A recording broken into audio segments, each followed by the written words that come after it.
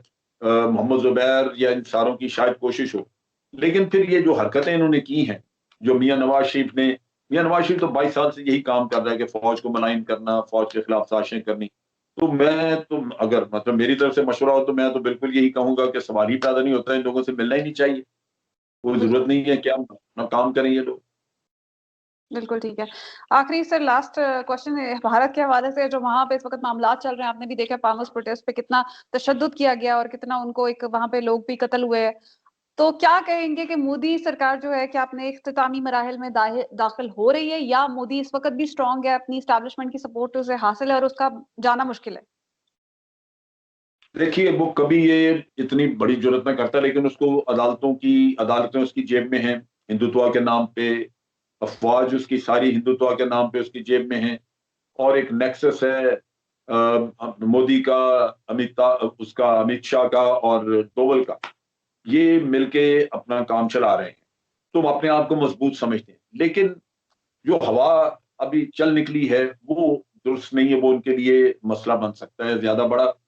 और उसका हल एक ही है कि या तो मोदी आज ही अगर ऐलान कर दे कि मैंने जो कानून बनाया था किसानों के लिए वो मैं वापस ले रहा हूँ, खत्म कर रहा हूँ, तो मेरा ख्याल है ये इसमें फिर किसानों के लिए जवाब नहीं रहेगा कि वो यहाँ बैठे रहें। लेकिन अगर मोदी इस पे लटका रहता है तो फिर ये इसके लिए बहुत बड़ा मसला बन सकता है, क्योंकि असल चीज यही है, मोदी ने जो कदम उठाया है वो उसने फिर वापस नहीं लिया। बिल्कुल। उसके कॉन्सिक्वेंसेज उसने फेस किए हैं, वो उसने मुकाबला किया है लेकिन छोड़ा नहीं। और यही चीज उसको रोक रही है कि अगर उसने एक दफा ये कदम वापस ले लिया तो हो सकता है कल को उसके ऊपर प्रेशर आए कि आर्टिकल 370 भी वापस लो, वो हम्म। उसको दोबारा लगाओ आर्टिकल 370।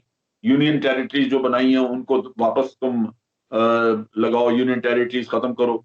तो वो उसको कई कदम वो इस तरह उसने सिटीजनशिप एक्ट में अमेंडमेंट की थी, उस पर प्रेशर आ सकता है। तो मोदी बड़ा जिद्दी है इस मामले में।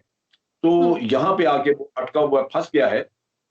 और रुकावट सिर्फ इतनी है कि वो अगर कानून वापस ले लेता है तो ये सारी सिचुएशन कंट्रोल हो जाएगी, नहीं लेगा तो ये फसाद फिर बढ़ेगा, आगे जाए। राइट। अब तक के लिए इतना ही। बहुत शुक्रिया सर, वक्त देने के लिए। अपना ख्याल रखिएगा। पाकिस्तान जिंदाबाद।